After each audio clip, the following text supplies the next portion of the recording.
1,5 yıldır geçmeyen öksürükle bize başvurmuştu. Tedaviye rağmen geçmeyen bir öksürük olduğu için daha ileri tetkik yaparak tomografisini çekmiştik.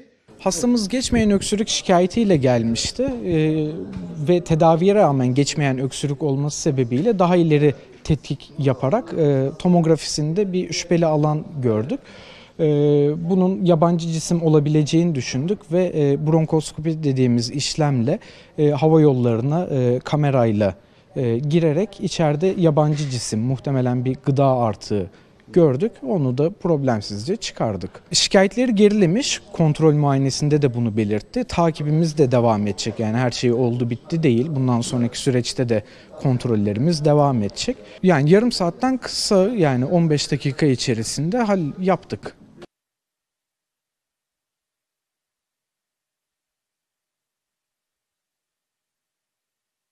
Astımdan dolayı geldim ben. Aşırı bir üskürüğüm vardı. Dediler ki astım dediler. Yani birkaç hastaneye gittim, astım dediler, bronşit dediler. Daha sonra da başka bir doktora gittim. Dediler ki %97 kanserde şüpheleniyoruz dediler. Tabii bunu duyunca bir insan olarak yani alt üst oldum diyebilirim yani. O kadar ki moralim bozuldu. Sonra Allah'a çok şükür öyle bir sağlık sorunum yokmuş. Sadece kaba çeyrek dolayı olmuş. Kaba çeyrek yerken mideme kaçmış, ondan dediler.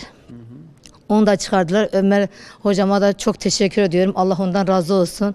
Onun sayesinde tekrar sağlığıma kavuştum. Aşırı üskürüğüm vardı. Hiç kesinlikle uyuyamıyordum. Oturduğum yerde sırtımı dayayıp da yatağıma öyle uzanma falan yoktu. O derece. 3 yastık üstüne koyup da sırtımı dayadım. Yani hiç uyku yoktu 1,5 sene boyunca. Moral o sıfır. Yani sağlık açıdan da gerçekten yani mahvolmuştum. Yani aşırı bir moralim de bozuktu yani. Ama şu an çok iyiyim Allah'a şükür. Sağlığım da yerinde. Binlerce şükürler olsun. Ömer hocama da çok teşekkür ediyorum ona.